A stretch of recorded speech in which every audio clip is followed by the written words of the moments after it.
On est samedi 1er février. On est samedi 1er février? Ah, bonjour mois de février. On est samedi 1er février. Aujourd'hui, on va aller au magasin de bricolage à côté pour acheter tout ce qu'on a besoin pour faire le terrarium de Thorn, donc le Pogona, le terrarium d'Ecrotaphytus et le coffrage qu'on va mettre ici. Donc, on vous a expliqué que là, on allait mettre un coffrage en bois sur ce mur avec des étagères derrière. Donc là, aujourd'hui, on va aller chercher tout ce qu'il faut pour faire ce coffrage. Donc, ça va être des planches en bois. On va voir exactement parce qu'on ne sait pas exactement ce qu'on va mettre, mais ça va se faire au feeling. Et donc, tout le matériel pour faire les terrariums, donc le bois, les glissières, tout ce qu'on va pouvoir acheter aujourd'hui, quoi, pour préparer ça. On va vous montrer tout ça de toute façon dans la suite. Nous nous sommes rendus à Bricomarché, donc le magasin qu'on a le plus proche niveau bricolage. Petit souci, malgré tout ce qu'ils avaient en stock, ils n'avaient pas les planches de mélaminé dont j'ai besoin. Donc on va faire autrement, on a passé commande. En attendant, j'ai cette planche qui fait à peu près la taille du fond du terrarium. Donc je vais m'en servir. Je vais utiliser ce polysirène qui va servir pour le décor. Et je vais donc simuler la création de mon décor sur cette planche qui va donc simuler le fond de mon terrarium. Ça fait à peu près la taille donc du fond du terrarium. C'est là-dessus que je vais superposer mon polysirène pour commencer à faire mes premières découpes et essayer de voir un petit peu à quoi va ressembler le décor final, donc avec les grottes, les accès, etc. Ok, donc on est parti pour l'élaboration du nouveau décor. Alors, comme à chaque fois que je fais un terrarium, j'essaie toujours de trouver des nouvelles méthodes, des nouvelles techniques pour avoir plus de choix et aussi pour essayer de voir un petit peu comparer ce qui est le mieux. Donc là, j'ai essayé de brûler un petit peu du polysirène, donc avec un petit allume-feu pour voir un petit peu ce que ça donnait l'aspect brûlé. Ça m'a plutôt bien plu, ma foi. Bon, l'idée c'est évidemment d'acheter un décapeur thermique si ça me plaît pour faire ça à plus grande échelle.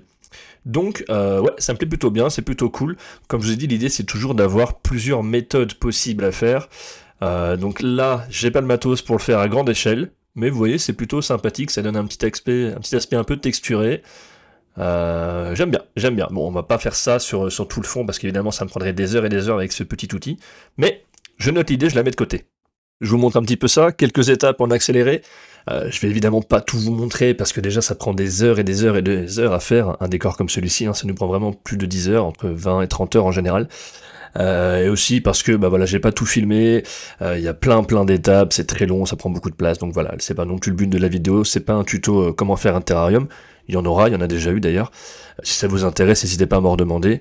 Là on est sur le vlog, donc voilà, je vous montre grossièrement les étapes. Vous voyez, on assemble tout, et d'ailleurs avec des petits cure-dents comme ça. On gratte, d'ailleurs je suis tout avec un petit couteau comme ça, un vieux couteau de cuisine pour donner l'aspect rocheux que je veux, donc pour gratter le polysirène, donc ça prend beaucoup de temps, vous allez le voir, même en accéléré. Donc voilà, on va passer pas mal d'étapes et passer directement ensuite à la suite du décor.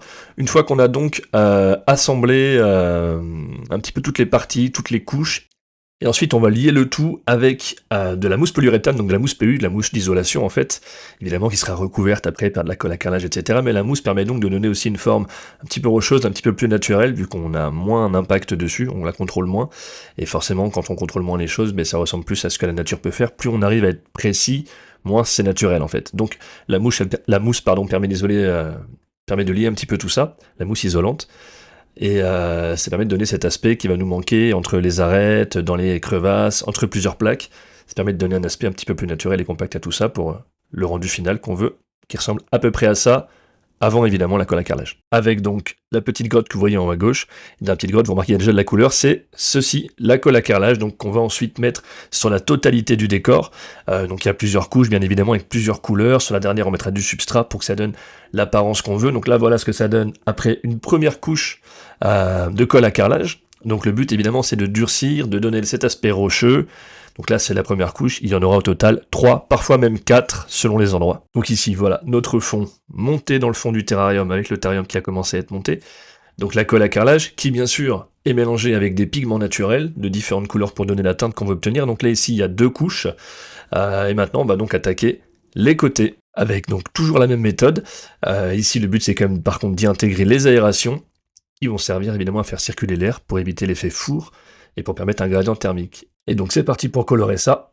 Hop, et voilà, avec un petit peu de couleur, de colle à carrelage, de pigment naturel, ce que ça donne. Du coup, toutes les étapes sont à peu près finies, il n'y a plus qu'à assembler tout ça, et hop, voilà le résultat. Alors là, il n'est pas complètement fini parce qu'en fait, là, on a mis une couche de sable dans le fond. L'idée, ça va être que ce sable va permettre de rehausser la hauteur à laquelle on va mettre le substrat, qui est du desert bedding, donc de la terre argileuse. Mais vous verrez ça un petit peu plus tard parce que, entre-temps, petit bonus, on a donc fait le terrarium pour les Crotaphytus vestigium. Donc c'est vraiment exactement le même principe, c'est le même concept, c'est les mêmes méthodes, donc je vais pas tout vous montrer. On a juste un petit peu, voilà, on a fait des variations, c'est pas exactement les mêmes coloris, mais c'est le même concept, c'est le même type de terrarium. Et donc voici un petit peu ce que ça donne, une fois assemblé. Alors, je m'excuse, comme vous le voyez, c'est à la verticale. Et les extraits que j'ai de ce terrarium-là sont à la verticale. Pour une bonne raison, c'est qu'entre-temps, il y a eu pas mal de choses qui se sont passées et on a fait pas mal de contenu en live pour TikTok, sur TikTok et aussi des vidéos TikTok. Donc voilà, c'est pour ça que c'est au format vertical, mais je vous les joins quand même dans ce vlog. Je vous rassure, dorénavant, tout sera bien filmé à l'horizontale.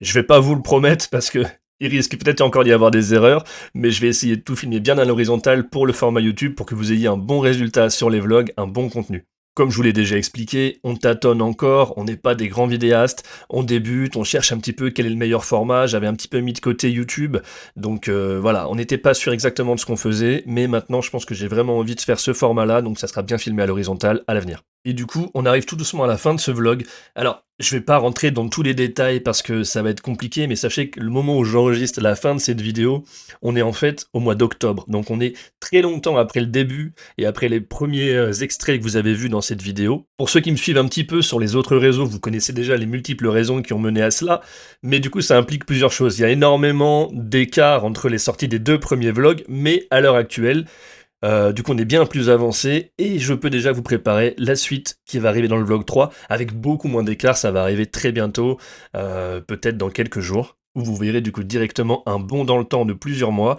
avec la pièce Terraroom qui a bien avancé, les lézards qui sont installés et encore pas mal d'autres choses. Je vous retrouve dans le prochain vlog, dans le prochain épisode qui arrive très bientôt.